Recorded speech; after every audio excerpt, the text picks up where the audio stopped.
Video शुरू करने से पहले मैं आप सब लोगों को कहना चाहूंगा कि इस वीडियो को स्किप मत कीजिएगा। स्किप करने से आप लोगों को कोई भी फायदा नहीं होना, उल्टा आप लोगों का नुकसान होता है, क्योंकि इस वीडियो के अंदर एक एक बात आपके लिए जाना बहुत जरूरी है। ओ भाई मारो मुझे, मारो मारो मुझे, मारो मारो नहीं, ये मजाक हो रहा है। एक सेकंड यार।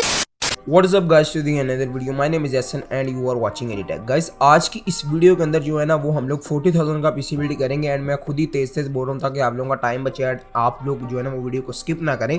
सबसे पहले गाइज मैं आप लोगों को एक वीडियो दिखाऊंगा जो कि मेरे एक सब्सक्राइबर ने बनाकर मुझे भेजी है, जिसने कि मुझसे काफ़ी ज़्यादा इंस्ट्रक्शन, मुझसे काफ़ी ज़्यादा इन्फॉर्मेशन हासिल की है पीसी लेने से पहले एंड उसने पीसी की जो है ना वो पूरी वीडियो बनाकर मुझे भेजी है। एंड सबसे पहले आप लोग वो वीडियो देखें क्योंकि वो वीडियो देखना आप लोगों के लिए बहुत ज़रूरी है एंड वो ही आपके इस बिल्ड का वो वीडियो ही हिस्सा है। एंड मैं आगे वो वीडियो देखने के बाद मैं आप लोगों को बताऊंगा भी आप इस बिल्ड के अंदर और क्या क्या मजीद चेंजिंग कर सकते हैं। तो सबसे पहले आप लोग वो वीडियो देखें। अस्सलाम वालेकुम, मेरा नाम है जलाल उमर खान और आज मैं आपको बताने जाऊंगा अपने पीसी के बारे में जो कि मैंने एसन फ्रॉम एजेटेक से पूछ के बनवाया है। इस पे जितने भी कंपोनेंट्स यूज़ होए गए हैं वो सारे एसन भाई ने बताया। मैं बड़ा परेशान था कि पीसी कैसा बनवाऊं, चूँकि मेरा बजट जो था वो 45,000 था। मैंने एसन भाई से बात की उनके डिस्कॉर्ड पे और उन्होंने फिर मुझे बताया कि आप Core i7 4770 बनवा लो।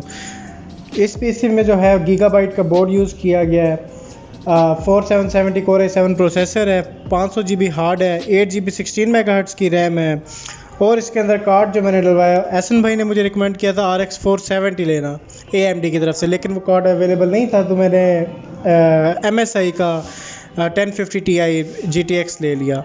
सबसे पहले तो थैंक यू जलाल, आपने मुझे वीडियो बनाकर भेजी है ताकि मेरे सब्सक्राइबर्स को भी पता चले कि मैं जो वाकई आप लोगों को बात बताता हूँ वो मैं कोई हवा में नहीं बताता आप लोगों को, मुझे एक्चुअल में मैं आप लोगों को सर्च करके बताता हूँ। एंड सेकंड नंबर पे गाइस मैं आप लोगों को जो है ना वो आज की इस वीडियो के अंदर जो है ना वो जो जलाल भाई ने पीसी बिल्ड किया है इससे अच्छा पीसी बिल्ड करके दिखाऊंगा, वो भी 40,000 के अंदर, जो कि आप लोगों को इससे अच्छी परफॉर्मेंस देगा। अब जलाल भाई की जो है ना वो एक मखसूस रिक्वायरमेंट थी, वो चाहते थे कि मुझे i7 4th जनरेशन ही चाहिए ताकि मुझे जो है ना वो ज़्यादा बेटर परफॉर्मेंस मिले, मैं फ्यूचर के अंदर एक मज़ीद अच्छा जो है ना वो ग्राफिक कार्ड लगवा पाऊँ। अब मैं जो है ना उनकी एक ख़ास रिक्वायरमेंट थी इसलिए वो i7 4770 के साथ गए हैं, मगर हमने इस बिल्ड के अंदर i7 4770 नहीं लेना। मैंने इस बिल्ड के अंदर यूज़ करना i5 3570, i5 का 3rd जनरेशन का 3570 मॉडल नंबर है, 3.4 गीगाहर्ट्ज़ की क्लॉक स्पीड के साथ आता है एंड टर्बो करता है 3.8 गीगाहर्ट्ज़ के ऊपर एंड 77 वाट की इसकी थर्मल डिजाइन पावर है, 6 MB की स्मार्ट कैशे के साथ आता है। एंड मैं इससे ज़्यादा जो है ना इसकी फर्दर डिटेल्स के बारे में बात नहीं करूँगा। ऑफ कोर्स यार काफ़ी पुराना प्रोसेसर है, जरूरी नहीं है एक एक चीज़ के बारे में मैं बात करूँ इसकी। अब यहाँ पे हम लोग बात कर लेते हैं अपने मदरबोर्ड के बारे में। तो मदरबोर्ड के अंदर मैंने यूज़ किया है ASUS की तरफ से आने वाला H61ME मदरबोर्ड। आप लोगों को अगर H61MC मिलता है तो आप वो भी ले सकते हैं, लेकिन मतलब जो सा भी मिला इन दोनों में से H61ME मिला वो ले लेना, MC मिला वो ले लेना। मदरबोर्ड जो है ना वो आप लोगों को इजीली 3500 रुपीज़ के अंदर मिल जाएगा एंड प्रोसेसर जो है वो आप लोगों को 7,000 रुपीज़ के अंदर मिल जाएगा इजीली। उसके बाद हम लोग रैम की बात करें तो रैम में मैंने चूज़ किया है 1600 मेगाहर्ट्ज़ पर चलने वाली रैम 4x2 की स्टिक में, इनके 4 GB की 2 स्टिक्स आपने यूज़ करनी है। तो रैम जो है वो आप लोगों को 3500 में रैम भी आप लोगों को 8 GB की मिल जाएगी।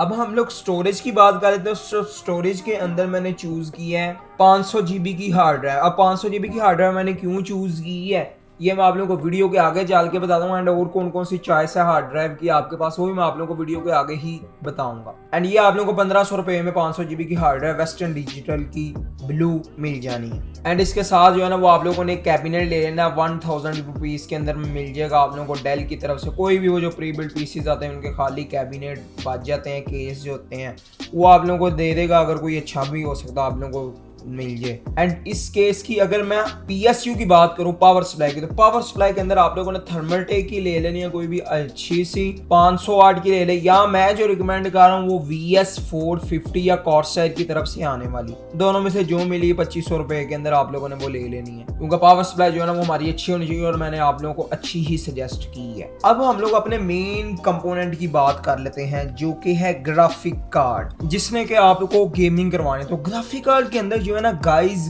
बहुत ज़्यादा कंपोनेंट्स की प्राइसेस बढ़ चुकी हैं। इससे अच्छा भी ग्राफिक कार्ड इस प्राइस के अंदर लग जाता था, बहुत अच्छा ग्राफिक कार्ड, लेकिन लॉकडाउन से पहले। अब तो यार इतनी प्राइसेस ज़्यादा हो चुकी हैं कि बस कुछ ना पूछो हर एक कंपोनेंट की। तो ग्राफिक कार्ड के अंदर यार मैं इस वक्त जो है ना वो फिलहाल जा रहा हूँ, एसूस की तरफ से आता है ROG Strix का RX 570 का 4GB वाला वेरिएंट। ये कार्ड जो है वो 4GB की VRAM के साथ आता है, मतलब 4GB का कार्ड है। अगर मैं मेमोरी क्लॉक की बात करूँ तो वो 7000 मेगाहर्ट्ज की मेमोरी क्लॉक है।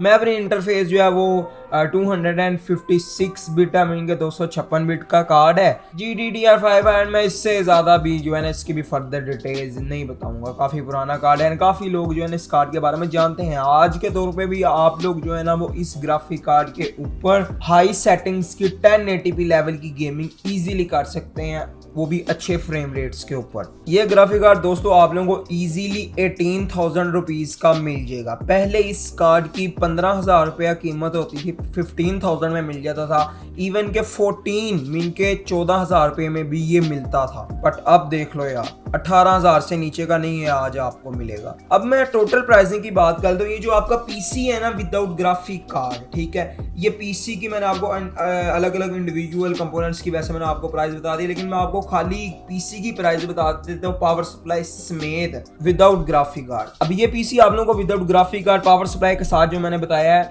19,000 रुपए के अंदर मिलेगा। अब इसके अंदर आप लोग जो है ना वो 18,000 रुपए का ग्राफिक कार्ड भी ऐड करते हैं तो ये आप लोगों के तकरीबन बनते हैं 37,000 रुपीज। अब हमारा 3,000 रुपया रुक गया। अब मैं आप लोगों को बताऊंगा इस 3,000 रुपए का ये मैंने क्यों ऊपर छोड़ा है। एंड मैंने आप लोगों को ये भी कहा था कि मैं आगे चल के जो है ना वीडियो में आप लोगों को बताऊंगा स्टोरेज के बारे में 500 GB की क्यों चूज किया।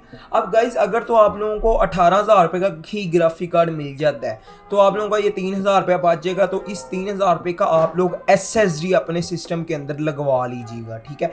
SSD जो है वो शुरू कर दी है आपके सिस्टम के लिए। लेकिन अगर आप चाहते हैं कि SSD मैंने नहीं लगानी, मैं चाहता हूँ कि 1 TB की 1 TB की मेरे पास जो है वो हार्ड ड्राइव, वो मैं ज़्यादा से ज़्यादा गेम स्टोरेज का स्टोर कर पाऊँ, तो आप लोग फिर 1 TB के साथ भी जा सकते हैं। फिर आप लोगों की SSD नहीं रहेगी। मीन के ये जो ग्राफिक कार्ड है ना वो आपको 18 साढ़े 18 तक तो मिल ही जाएगा। ये 3,000 रुपये में जो है ना असल में मैंने SSD के लिए जो है ना वो ऊपर छोड़ा है और एंड आपकी चॉइस के लिए। एंड हो सकता है प्राइजेस थोड़ी बहुत ऊपर नीचे हो जाए, इसलिए ये मैंने 3,000 रुपया छोड़ा है ताकि आप यहाँ पे आके अपनी मर्जी भी कर पाएं, जो सी चीज़ आप लगवाना चाहते हैं वो लगवा लें अपनी रेंज के अंदर। तो बेंचमार्क गाइस जो है ना वो मैं आप लोगों को नहीं दिखा पाऊंगा, वीडियो काफ़ी लंबी हो गई है। बात करें तो अपने गिव अवे के विनर्स के बारे में, तो गिव अवे के विनर्स के बारे में वीडियो देखें, वीडियो आपकी स्क्रीन पर ये रही।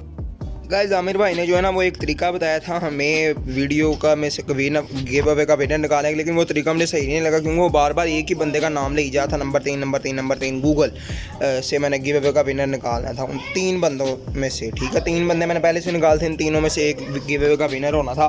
तो अब ये पर्ची पे नंबर 1, नंबर 2, नंबर 3 लिखा हुआ है। अगर नंबर 1 आता है तो जो गिव अवे मैंने जिस पहले बंदे का नाम लिया था वो विनर होगा। अगर नंबर 2 का नाम आता है तो फिर नंबर 2 वाला विनर होगा, इस तरह से, ठीक है। जिसका मैंने वीडियो पे दूसरा नंबर पे नाम लिया था वो विनर होगा अगर 2 नंबर आता है कहीं पे। अगर 3 नंबर आता तो फिर 3 नंबर होगा, अगर 1 नंबर आता तो फिर 1 नंबर होगा। तो गाइज़ ये देखो छोटे छोटे मेरे कज़न आए हुए हैं यहाँ पे, ये देखो ये उससे बड़ा, ये सबसे छोटा 2 या 3 साल का। इससे जो है ना हम लोग पर्ची दे के करते हैं। चल यार कोई भी एक पर्ची चोकला है गाइज़, ये देखें मैं आपको पर्ची खोल के भी दिखाऊँगा, ठीक है। कोई से भी ले भाई चोकला जड़ी मर्जी चोकला जड़ी मर्जी। हाँ इधर लाओ, ये देखा गाइस नंबर 2।